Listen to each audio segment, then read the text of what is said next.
Tanpa tujuan memperbaiki masa depan, masa lalu dibincangkan itu tidak lebih dari sekedar onani. Masak bumi kan Rinjani, mengalirkan rahmatnya lewat uat bumi lewat bawah gitu.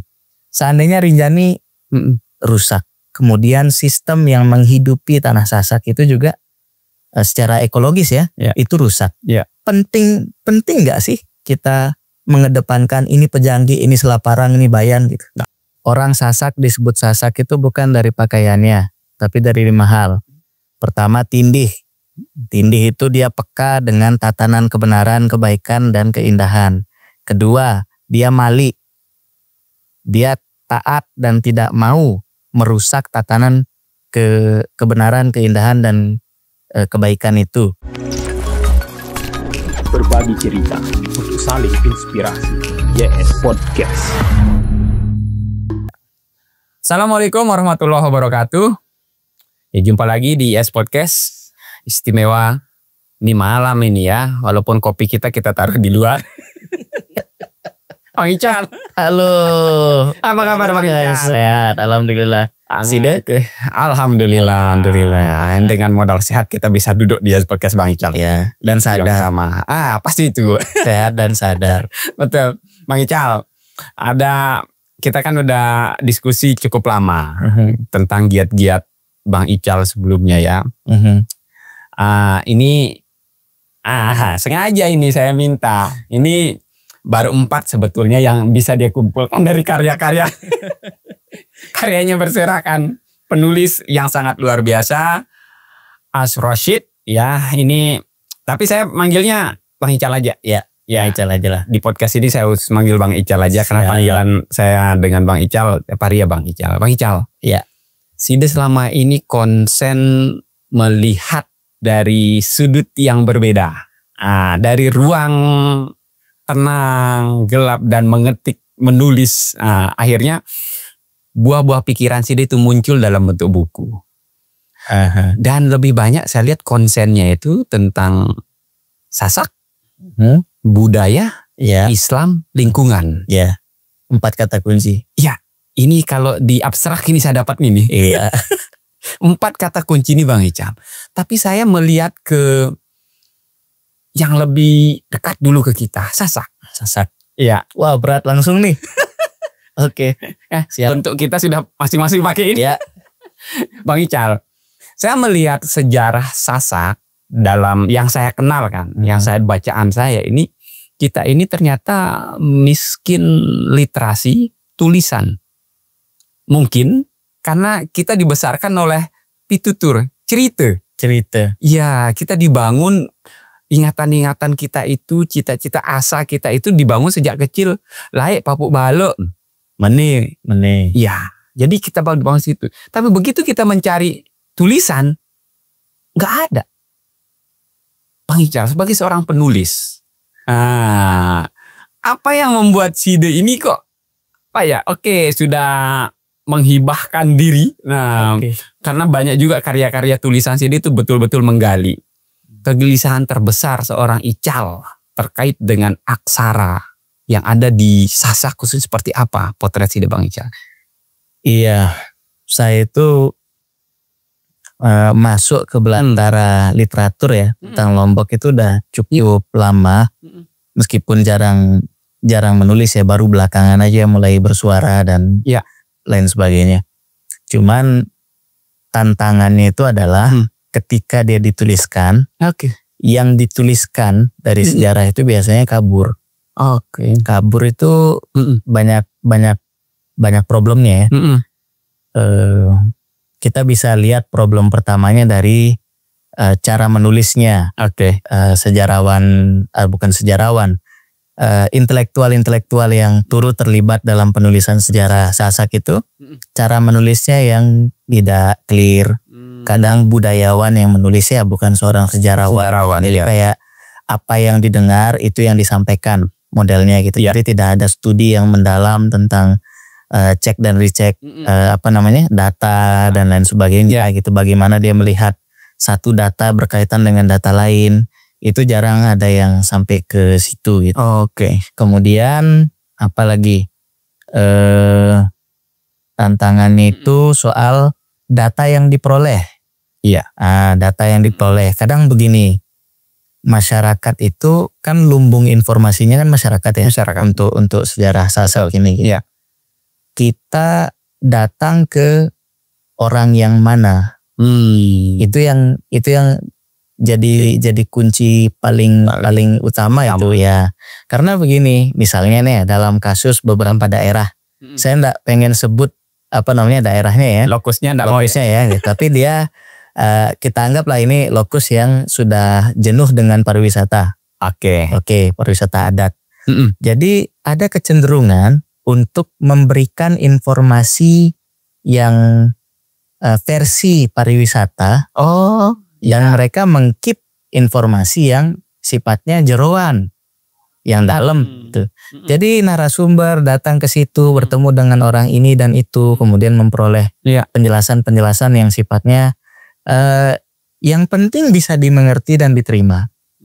Atau kalau misalnya orang itu datang dengan presumptuous gitu, dia datang dengan asumsi-asumsi,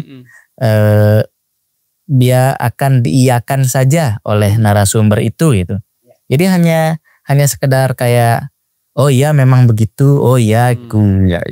Orang yang datang sebagai narasumber mungkin akan langsung merasa kayak oh iya sudah terklarifikasi gitu, selesai gitu. Padahal enggak gitu.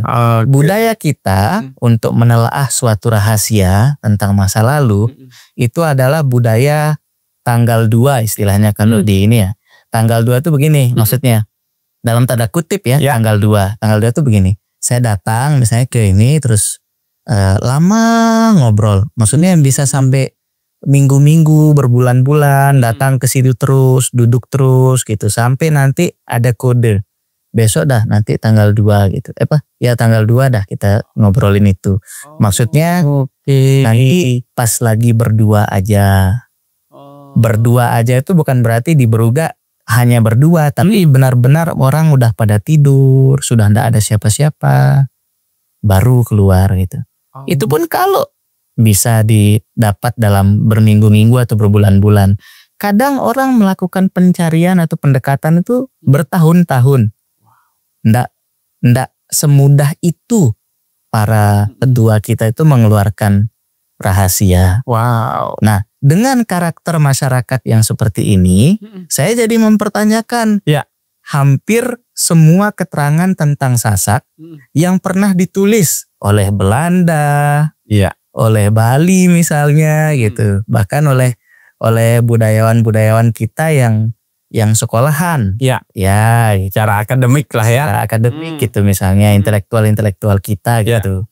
Bagaimana cara dia mengakses informasi itu? Siapa yang diakses? Berapa lama dia menggali gitu? Nah, berangkat dari situ, hampir semua bacaan saya Van der Kraan, kemudian siapa lagi, ada beberapa penulis ya, termasuk yang dari Bali dan dari Belanda, mengkonstruk tentang Lombok. Biasanya mereka bukunya tebal dan bicara tentang perang, bicara tentang jalur dagang, bicara tentang yang lain-lain. Tapi kan ada tuh bagian pendahuluan, sekilas tentang Lombok gitu betul. Yang memberikan pengantar Sasak dan Lombok ini apa sih gitu. Nah, informasi-informasi di dalam bab pengantar itu yang menurut saya cukup keruh. Cukup sepihak gitu. Misalnya kayak di Van der Kraan ada catatan misalnya yang paling sering dikutip banyak gitu tentang bangsawan Mami Mustiaji misalnya dari Sakre, Mami sini dari ini, Mami sini dari situ gitu. Mengirim surat kepada Belanda untuk meminta dibantu mengalahkan Cakra Bali gitu. Jadi ada hamba yang kami adalah bangsa yang bodoh, yang tidak bisa membaca. Pokoknya bunga-bunganya panjang gitu ya. Tapi dalam babat Mataram yang sudah diterjemahkan oleh museum NTB, babat Mataram itu menjelaskan bahwa surat itu tidak pernah ditulis oleh bangsa Sasak sendiri gitu, tapi oleh seorang tahanan Belanda yang bermasalah secara piutang dengan orang Bali, ditahan di Cakra, kemudian diminta oleh apa kita bilang, ada semacam permainan politik tingkat tinggi untuk menghancurkan Cakra misalnya. Itu persekutuannya Belanda sama Karangasem. Saya dijelasin di situ. Nah, sejarah mana yang versi yang mana yang kita mau dengar gitu.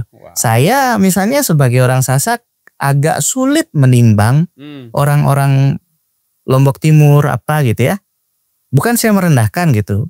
Bagaimana mereka bersepakat menulis surat dalam bahasa Belanda pertama. Oke. Kemudian yang kedua, kejanggalan kejanggalan itu kan. Kemudian yang kedua, itu harga diri itu dalam surat itu mengatakan bahwa mereka adalah bangsa yang bodoh. Kemudian begitu tidak sesuai dengan karakternya orang Sasak gitu. Betul. Nah hal-hal semacam ini yang saya temukan dalam pembacaan ulang sehingga kayak ini belantara yang rumit sekali gitu. Perlu dipertanyakan ulang, ada pembacaan ulang gitu. Iya, Bang Ical, kalau mendengar tadi PDKT saja itu butuh tahunan agar bisa keluar. Jadi membangun trust, membangun kepercayaan itu ini butuh waktu yang effortnya sangat luar biasa. Saya bayangkan kalau ternyata ini dalam rangkaian penelitian kayaknya nggak bisa gitu. Ada limit waktunya. Ya, sementara kalau kita yang sekarang ini berada di Sasak, ini usaha-usaha itu sebetulnya sudah banyak dilakukan berarti ya untuk menggali. Nah, jadi teman-teman ini sebetulnya sudah banyak menggali. Tapi ternyata di lapangan kendalanya belum lagi terjemahan atas referensi yang memang sudah ditulis. Mau membantahnya dengan seperti apa, itu kan agak berat juga tadi kan. Nah, sekarang kalau kita berbicara konteksnya sekarang, Bang Ical, minim referensi. Kita hanya berlandaskan narasumber yang akan menceritakan langsung berdasarkan cerita yang dia dapat. Telusuri lebih jauh lagi pembuktiannya. Kalau kita berbicara sejarah kan nggak bisa. Ini akan menjadi cerita. Dan yang sejarah itu harus bisa membuktikan. Oh ya, ini peninggalannya. Ada tempatnya, ada monumennya, ada bendanya. Itu baru dia. Oh ya, ini sejarah betul ini. Iya, kalau kebutuhannya adalah membuktikan pada orang luar. Inilah saya. Oke. Tapi pertanyaannya, untuk apa saya melakukan itu? Menyatakan diri, misal saya sendirian, saya di hutan ya. Saya sendirian tinggal di hutan dan tidak siapapun mengenal saya. Ya, saya sendirian aja. Apakah saya tidak ada? Kan enggak. Saya ada. Saya tahu saya ada. Dan saya cuma memutuskan untuk orang lain tidak perlu tahu saya gitu. Atau kalaupun orang yang mau tahu saya, jarak inilah yang akan menyeleksi siapa yang pantas untuk mengetahui saya. Nah, kira-kira ada semacam mental itu di kalangan pemegang rahasia-rahasia tertentu ya di Sasak. Itu jadi kayak tembok Cina. Jadi kayak apa ya? Kayak ada ruang-ruang yang dianggap oleh kita mungkin dari sudut pandang akademis, ilmiah, modern hari ini menganggap ini penting untuk dilacak, ini penting untuk diangkat. Betul. Tapi pertanyaan dari dalam sana, dari ruang di dalam yang akan kita kunjungi, siapapun yang duduk di situ bertanya untuk apa itu gitu. Oke. Karena kan misalnya dalam filsafat kan juga dijelaskan gitu, pengetahuan adalah power. But knowledge is power. Pertanyaannya, the power to what gitu. Untuk apa power itu? Jadi PR luar biasa berarti. Tapi bukan berarti itu tidak penting ya untuk kita konstruk ya. Sangat sejarah gitu. Pelan-pelan kita coba sambil ini enaknya ketika yang menulis itu mengkonstruk ya Sasak ya. Kita punya orang Sasak itu kita punya kepentingan untuk mengkonstruk sebisa mungkin apa yang jujur dan bisa kita perkenalkan pada dunia, ini jati diri kita gitu. Sambil tetap menghormati batas-batas kita bilang Ya, batas-batas rahasia gitu ya. Teritori sang pencerita. Ada. Oke, saya pernah podcast sama Dr. Salman Paris. Oh iya. Dan maaf. Jadi atas pengalaman spiritual Bang Salman dan pertanyaan saya saat itu ya, Bang, saya bilang, kenapa Sida memilih keluar dari yang seharusnya Sida berada di situ, menggali, mengulik dengan idealisme Sida. Akhirnya muncullah cerita panjang beliau. Jadi pada kesimpulan perbincangan hampir 1 jam saya podcast dengan beliau. Terakhir beliau mengatakan, Sasak ini sangat hebat kalau sendiri. Betapa hebatnya Tuan Guru Maulana Syekh di Lombok Timur. Tapi coba bawa ke Lombok Tengah. Coba bawa ke Mataram. Betapa hebatnya Pemuji Taib bawa ke Lombok Timur. Itulah yang terjadi. Jadi ketika sasak yang hebat itu disatukan, bukan berpikir untuk bersama-sama. Itu tantangan lain itu. Saya menariknya ini. Saya menariknya betapa kepentingan pencerita tadi yang Bang Ical temukan di Lombok Timur, Bang Ical temukan di KLU, temukan di mana-mana. Kan pada akhirnya kita berbicara, ini hal besar yang mau kita bangun. Tapi begitu itu secara parsial, masing-masing berkepentingan untuk menjaga dirinya. Kalau kita menjaga kemurniannya. Inilah yang terjadi kalau saya baca dari cerita. Nah Bang Ical, saya justru sekarang bertanya. Siapa lagi yang memiliki upaya yang seperti Bang Ical ini? Karena saya yakin mungkin sekarang belum sadar kita. Belum begitu penting buat misalnya saya gitu kan. Tapi bagaimana generasi nanti ketika bahasa Sasak hilang. Ketika budaya-budaya Sasak hilang. Justru yang kepentingannya adalah mungkin 40 tahun lagi, 50 tahun lagi. Kalau boleh Sida buka. Siapa lagi yang orang-orang seperti Sida yang berupaya untuk menggali ini? Banyak. Tapi yang bisa tidak terjebak dalam parsialitas itu. Karena begini, misalnya saya belajar sesuatu dari orang Bayan. Mereka punya istilah yang tepat untuk kata kotak Pandora. Kan kita kan di Yunani kan ada istilah kotak Pandora ya. Suatu rahasia tidak boleh dibuka, bikin penasaran setengah mati. Kita anggap kalau kita buka akan akan terjadi ini sesuatu yang bisa kita andalkan untuk menyelamatkan masa depan. Tapi justru ketika dibuka justru mencelakakan gitu. Sesepen namanya. Sesepen kayak lo ya. Rahasia yang lebih baik tidak dibuka. Itu sesepen. Mungkin dia ini yang menjadi sumbangan kenapa dia jadi parsial.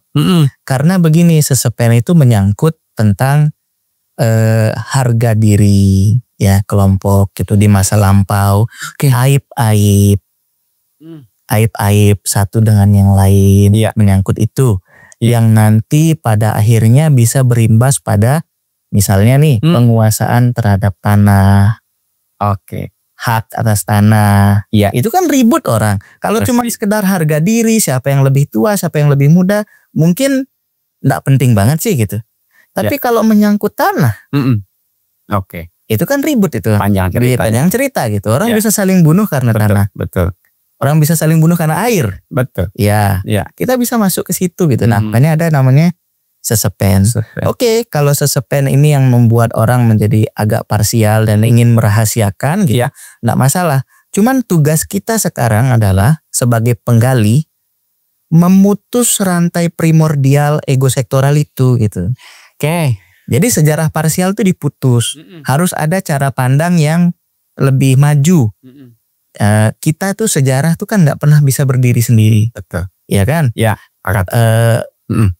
Sejarah kalau kita ngomong Lombok jalur kenapa cakra Bali harus menguasai cakra gitu, itu kan karena jalur Selat Lombok itu adalah jalur seksi untuk penyebaran candu. Ada politik internasional, ekonomi internasional di situ gitu. Setelah jalur Belambangan Bali menjadi tidak terlalu seksi. Oh ya. Ya gitu. Jadi pintu masuk penguasaan jalur candu itu sudah lama sekali. Sudah lama berlangsung gitu. Jadi perebutan gitu. Dan kita bukan tidak bermain gitu. Orang-orang dalam catatan-catatan Bali dan Jawa misalnya, orang KLU itu tetap mengirim ribuan kerbau untuk keperluan ritual atau apa gitu ke Jawa dan Bali misalnya gitu. Iya. Artinya ada konektivitas.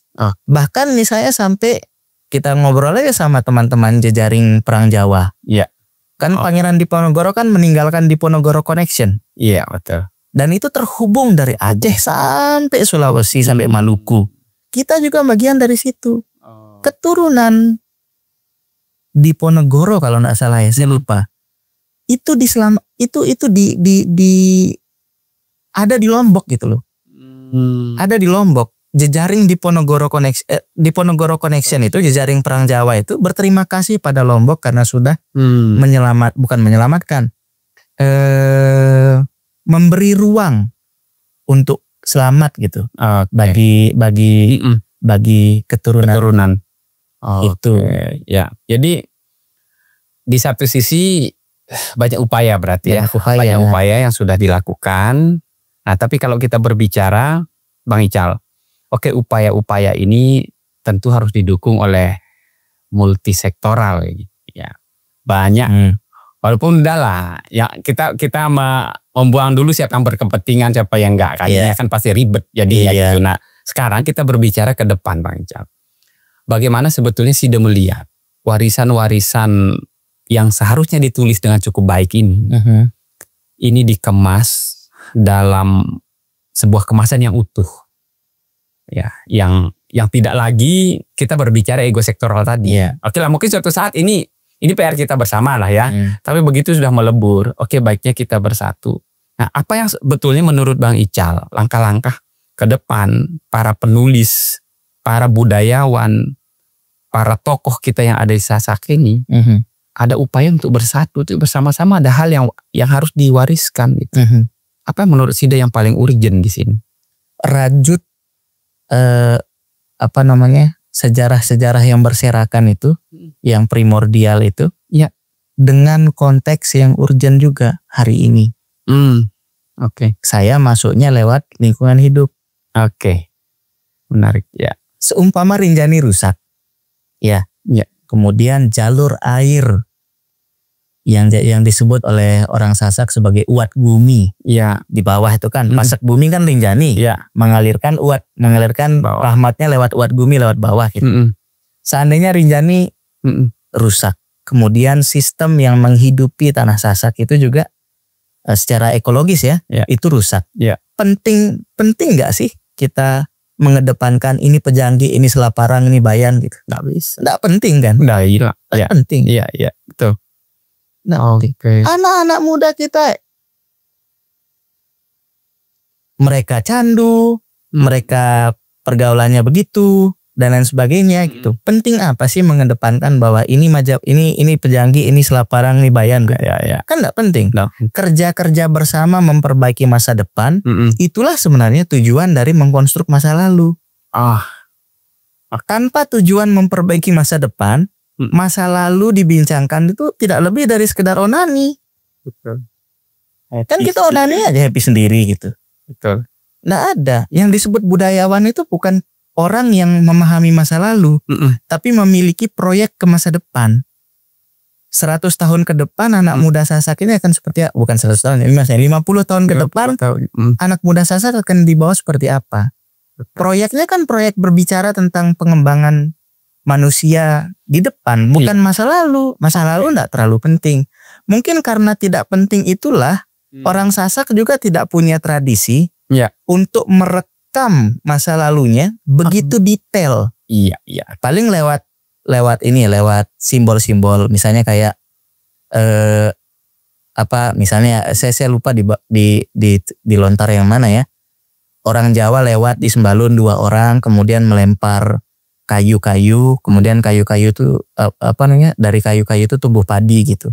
Kan cerita cerita hayal aja itu. Masa lempar kayu tadi? Ya. Tapi kan dia harus dibaca sebagai yang mengajarkan pertanian adalah orang Jawa. Gitu kan? Pembacaan simboliknya kan begitu gitu ya.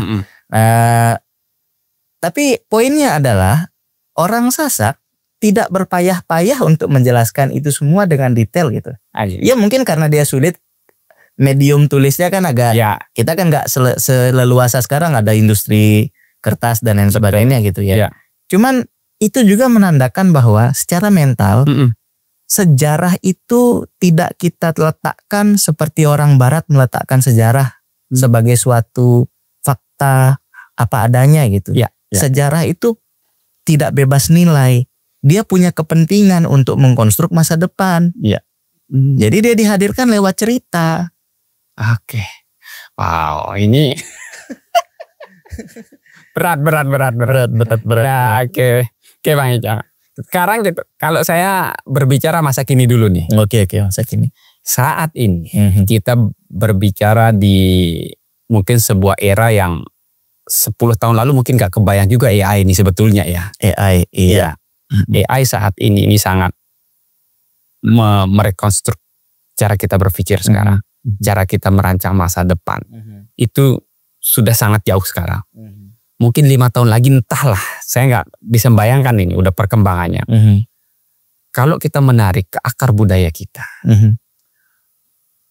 AI ini sangat butuh bank data, sangat butuh referensi, agar dia bisa dengan lugas bercerita merangkai sesuai dengan referensi yang dia temukan, digital tentunya. Ini saya rasa tantangan besar kita Bang Ical. Ketika kita membicarakan Sasak di AI, ini akan menjadi kacau sekali ketika orang yang berkepentingan merusak algoritma tentang Sasak ini, menulis sesuatu hal yang nggak benar, menaruh menjadi bank datanya bahwa inilah Sasak. Inilah sebetulnya kekhawatiran saya mengajak Side duduk sekarang ini. Jadi bagaimana anak-anak muda kita ke depan yang berbicaranya tentang AI gitu. Sehingga saya sangat apresiasi Bang Ical usaha Side menulis ini. Artinya ini sudah sebuah upaya yang sangat luar biasa. Semua buku Side nanti pada akhirnya menjadi referensi AI yang dibaca oleh AI bahwa Sasak itu ini. Bertentangan dengan cerita Side tadi, upaya mencari data, mencari fakta yang begitu sulitnya. Ini saya mau ngomong nih sama penglingsir izin. Jadi sebetulnya ada anak muda hebat dengan gayanya ini sedang berusaha merancang masa depan generasi berikut Sasak. Kami membaca, kami sangat gelisah dengan Sasak masa depan. Karena Sasak masa depan itu dibangun dengan referensi yang kuat saat ini. Saat inilah Bang Ical. Jadi kepentingan podcast kali ini Bang Ical sebetulnya saya ingin menantang para pengelisir kita. Ketika sedikit yang memiliki kemampuan bercerita. Dan cerita itu terdokumentasikan, mungkin tidak bisa di podcast, mungkin dalam buku atau mungkin dalam karya ilmiah Bang Ical. Nah, bagaimana kita berkepentingan sekarang Bang Ical? Side sangat konsen sekali bagaimana menjaga Sasak dari kearifan lokal, dari alamnya, jaga di situ gitu. Bang Ical, berat menurut saya. Bukan pekerjaan ini, bukan. Tapi bagaimana misi? Ya, misi anak muda sekarang seperti Side yang memang merajut ini dalam bentuk buku. Insya Allah berikutnya akan pasti dalam bentuk digital yang akan mudah dibaca, diakses. Dan saya pun sebetulnya berkewajiban karena saya di konten bagaimana menjadikan isi-isi buku Side ini menjadi sebuah obrolan ke depan. Akhirnya, alhamdulillah. Akhirnya kita akan bisa berbicara. Oh ya, kalau berbicara ini sudah ada podcastnya. Nah, mungkin yang malas membaca bisa menonton sambil mendengar, bisa sambil minum kopi. Bang Ical, apa yang menurut Side generasi ke depan ketika kita berbicara AI? Memperkaya referensi ini, bisa titip pesan kepada pengelisir tetua-tetua kita agar ini bisa menjadi lebih mudah lah. Di wayang Sasak itu ada satu tokoh unik. orang biasanya kan akan condong memilih Jayangrana, apa ya. Saya lebih terpikir itu sama Umar Maye. Oke. Umar Maye itu kan punya gegandek ya. Ya. Tas itu ya. Tas. Saya nggak tahu. Doraemon tuh kayaknya terinspirasi dari. Ada di belakang sida kayak gitu ya. Ya, itu dia. Ya. Gegandek. Iya. Apa Doraemon terinspirasi dari sana ya? Maksudnya sesuatu yang terus Kantung aja ya. Iya, apa ya ada di situ ya. Ada cerita Umar Maye kerajaan dikepung ya. Dikepung dan tidak mungkin bisa lari, kerajaan itu akan pasti akan hancur ya. Tapi Umar Maye melipat kerajaan itu dan memasukkannya ke dalam gegandek. Wah. Iya. Nah, di sini pertanyaannya, yang mana sebenarnya yang sakti? Gegandek Umar Maye atau akal Umar Maye? Oke. Menarik. Iya. Iya. Gegandeknya atau akalnya? Iya. Kecendekiaannya Umar Maye yang lebih sakti daripada gegandek. Sehebat apapun gegandeknya Umar Maye itu, kalau bukan Umar Maye yang pegang, nggak bisa dia. Iya. Bukan dia tidak sakti lagi, tapi kesaktiannya itu tidak tergunakan dengan baik gitu. Ya. Nah, AI juga sama. Kita anggaplah AI itu gegandek. Betul. Yang pakai ini Umar Maye atau siapa gitu. Oke. Menarik. Saya pikir orang Sasak, anak muda itu juga perlu kita kerja-kerja ke depan itu perlu melibatkan mereka untuk terbiasa menggunakan AI justru untuk membantu pengembangan bank data tadi. Ya, misalnya saya punya gerakannya sudah lama, cuman senyap. Dan sekarang kita mau going online. Going online. Okay. Namanya Gumi Project. Gumi Project. Jejaring penulisnya sudah ada. Kita insya Allah akan mulai bulan September. September mulainya pas Maulid lah. Mungkin rilis tulisan pertama itu pas Maulid. Kerja-kerja kita itu kerja-kerja begini. Kita belajar tentang Sasak. Ya. Tapi langsung ke tangan pertama, ke lidah pertama, lidah yang masih bersih, lidah yang belum terkontaminasi, lidah Sasak gitu. Iya. Ya, bukan kita mau mengabaikan pentingnya literatur ya. Tapi jadikan itu sebagai pilihan terakhir. Yang mau saya bangun itu adalah semangat belajar langsung dari masyarakat. Apa yang diliput oleh teman-teman ekotradisi. Oke. Ya, kearifan masyarakat Sasak yang berkaitan sama lingkungan hidup. Apapun itu bentuknya, dari bahasa, kesenian, ritus, apalagi pengetahuan dan lain-lain. Ada banyak gitu. Jejaring kontributor tetap ini ada beberapa, tapi kita buka open kontributor lepas. So anyone can write. Kita akan ini. Muliknya adalah AI boleh digunakan. Dengan catatan dikerjakan dengan, bukan dikerjakan oleh. Iya. Itu catatannya. Kolaborasi berarti. Kolaborasi sama AI gitu. Tools. Dia hanya tools. Ya. Bank data itu yang dia harus berupa pengalaman otentik, bertemu orang, menggali, bertemu dengan budayawan-budayawan, pengisir-pengisir kita. Dia harus datang ke situ, dia harus bertanya.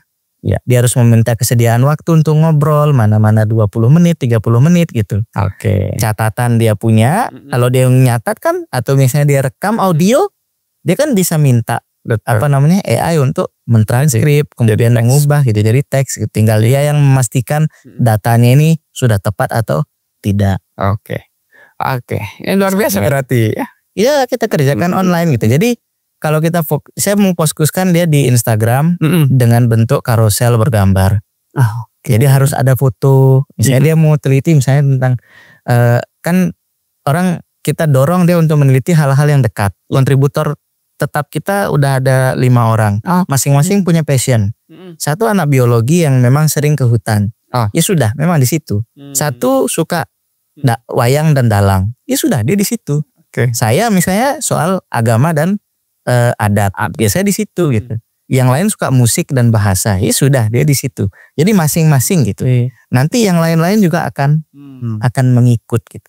kita perbanyak jejaring kerja. Yang saya bayangkan 5 tahun ke depan adalah di Lombok Barat kontributor yang artinya jejaring penulis tentang ekotradisi ini terbentuk sekurang-kurangnya di tiap kabupaten itu saya inginkan ya 15-20. Oke. Tiap tahun kita berusaha akan menerbitkan sebuah buku. Wow. Bang Ical. Keren ini. Saya bayangkan begitu gitu. Jadi dalam 5 tahun kita sudah punya jejaring penulis baru.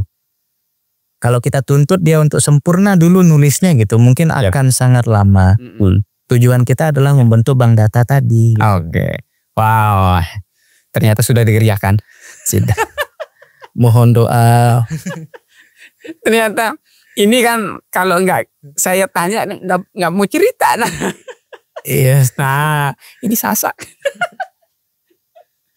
Ya, jadi begitulah Bang Ical. Jadi artinya kolaborasi itu sudah ada. Sudah ada. Ya, tinggal membangun jejaringnya akan lebih luas lagi, melibatkan lebih banyak lagi. Iya. Sehingga ini kerja-kerja bareng bersama ini akan menjadi lebih ringan Bang Ical.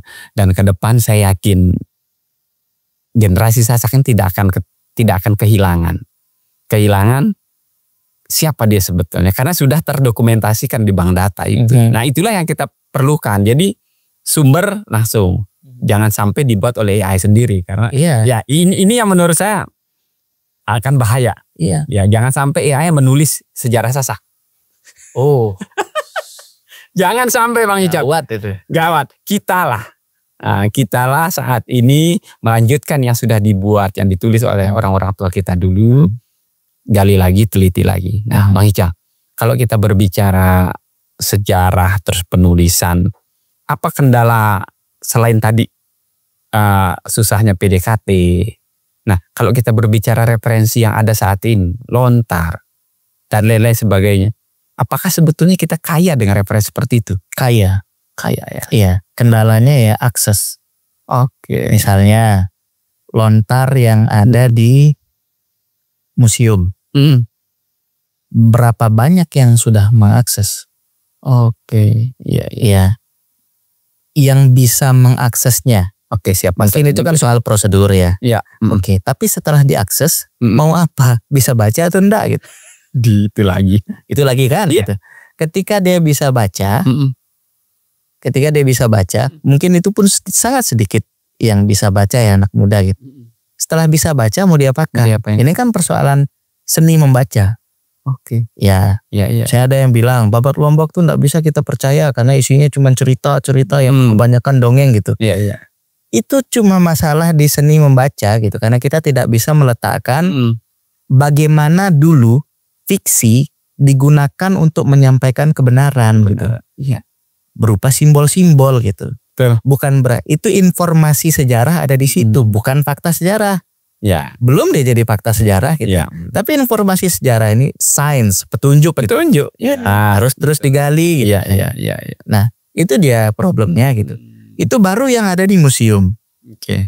Belum lagi lontar-lontar yang tidak boleh diturunkan kecuali dari dari Inan Bale misalnya disimpan di situ gitu. Tidak boleh diturunkan atau dibuka kecuali oleh keturunan. Ya misalnya di waktu-waktu tertentu. Itu kan makin lagi gitu. Keturunan bisa baca apa enggak? Bisa baca atau enggak. Itu kan persoalan. Iya. Mungkin ada beberapa kasus ya yang orang mungkin agak aneh gitu. Keturunan tidak diberikan apa-apa, tidak pernah belajar apapun gitu. Tapi ketika orang tuanya meninggal gitu, ilmu itu tiba-tiba hidup di dia bisa baca tanpa ada yang mengajari. Dia bisa baca. Dia tidak bisa membaca sembarang lontar gitu, tapi lontar-lontar yang berkaitan dengan itu entah bagaimana dia bisa baca. Ada yang begitu, tapi seberapa banyak sih yang begitu gitu? Kan kita tidak bisa mengandalkan penjagaan dan akses telaah terhadap lontar-lontar kita kan. Betul.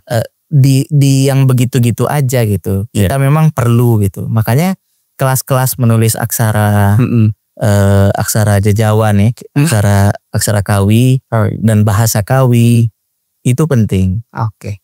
Mungkin ya ada beberapa. Justru sebenarnya pengisir ini anak muda yang sebenarnya yang harus dekati. Iya. Ya, ambil hati. Iya. Kemudian bujuk, mau nggak Mami mengampu kelas bahasa Kawi? Oh, misalnya ya oke. Mau nggak gitu bahasa Kawi atau aksara dengan target bisa membaca. Kalau menulis kan itu aktivitas aktif ya, menulis dan berbicara gitu. Tapi dengar dan baca itu kan aktivitas pasifnya. Minimal sampai di situ. Jadi waktu orang nembang, waktu baca takepan, dia paham. Waktu dia waktu dia baca, dia ngerti. Meskipun tidak semua kosakata Kawi dia kuasai, tapi setidaknya dia mengerti gitu. Mengertilah maksudnya. Kira-kira akan kesini maksudnya. Gitu. Oke, wow. Ternyata tidak sesederhana. Tidak sesederhana itu. Tapi kita punya Hasana Lontar. Hasana Lontar berarti ada referensi. Oke, kita punya ya. Kendalanya tadi. Kendalanya ya satu. Di situ pertama mengakses, kemudian keberlanjutan yang menjaga.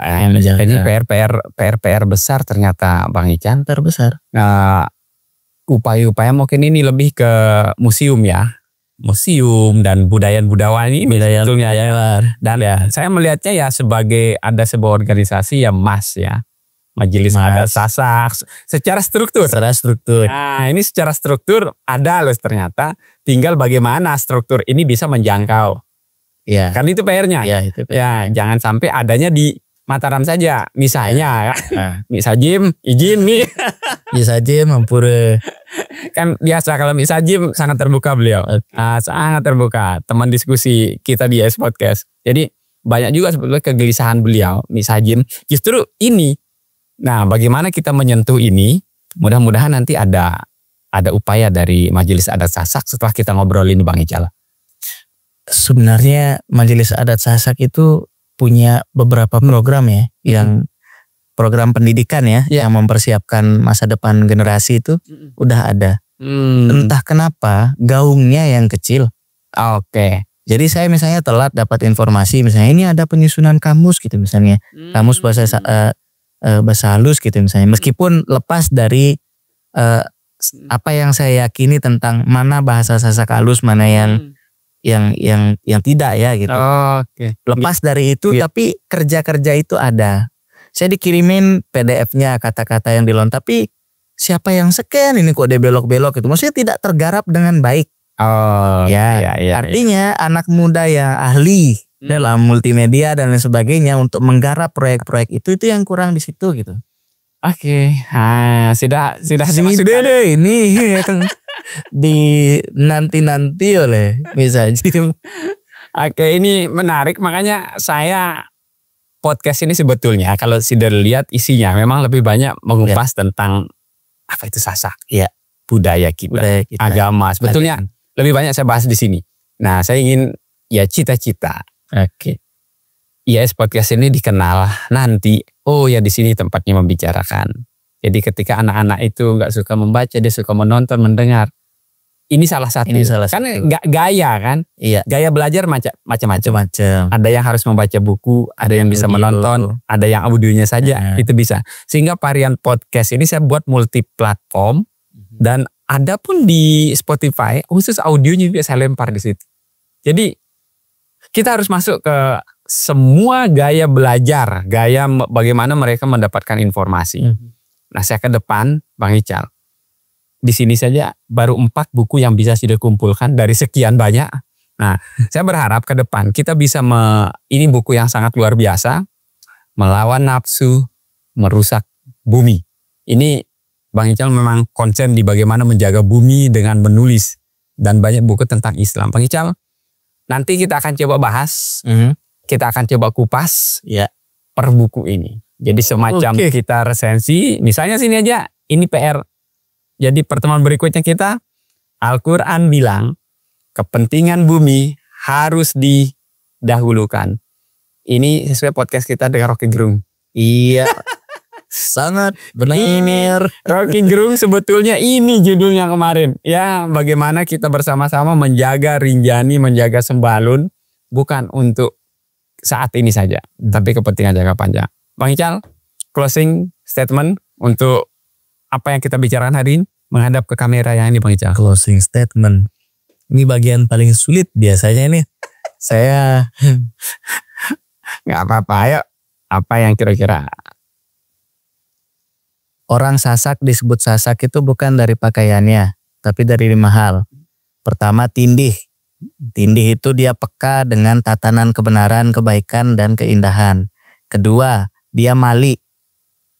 Dia taat dan tidak mau merusak tatanan kebenaran, keindahan, dan kebaikan itu.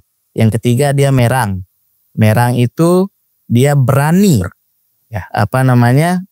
pasang badan untuk menghadang apapun yang mau merusak malik dan pada akhirnya merusak tindih. Yang keempat, dia pemulih. Dia selalu memuliakan sesuatu yang akan melindungi tatanan kebaikan, keindahan, dan kebenaran tadi, yang tindih tadi, pemulih. Kemudian yang terakhir, dia semai. Dalam perjuangannya, dalam pemuliaannya, selalu dia itu fungsional dan selalu dia itu sederhana. Itu yang membuat orang Sasak menjadi Sasak. Bukan sapunya, bukan dodot dan lain sebagainya. Oke. Apalagi kecimolnya. Apalagi yang terakhirnya ini. Oke. Jadi bukan itu. Ya, tapi kesimpulan tadi, closing statement, itu jadi satu judul yang akan saya bahas nanti. Oh my God. Kayak beberapa part itu sebetulnya pernah saya bahas sama Mi Bayu. Oke. Semai itu saya jadikan satu judul. Oke. Jadi Sasak itu ya nggak lebih. Semai iya wan semai. Pernah saya bahas. Itu jadi satu judul semai, judulnya saya buat. Itu dengan Mi Bayu. Tadi sangat komprehensif. Salaman dulu kita akan bahas. Ya, inilah upaya-upaya podcast dengan Bang Ical. Kami akan coba ya hadir di tengah generasi dengan gaya yang kami bisa. Mudah-mudahan ini menjadi bermanfaat ke depan Bang Ical. Semoga upaya-upaya kita, sedikit upaya kita ini bisa menjaga Sasak ke depan. Karena ini yang kita bisa. Insya Allah. Ya, oke. Ketemu lagi konten-konten berikutnya YS Podcast. Mudah-mudahan menjadi warisan yang sangat luar biasa. Ini bentuk obrolan digital yang akan kita ubah nanti, kita konversi. Mungkin bisa saja menjadi sebuah buku dalam sebuah bab ya. Kami membahas ini. Itu akan mudah kita lakukan jika sudah kita bicarakan. Ketemu lagi di konten-konten podcast berikutnya. Assalamualaikum warahmatullahi wabarakatuh. Waalaikumsalam warahmatullahi wabarakatuh. Berbagi cerita untuk saling inspirasi. YS Podcast.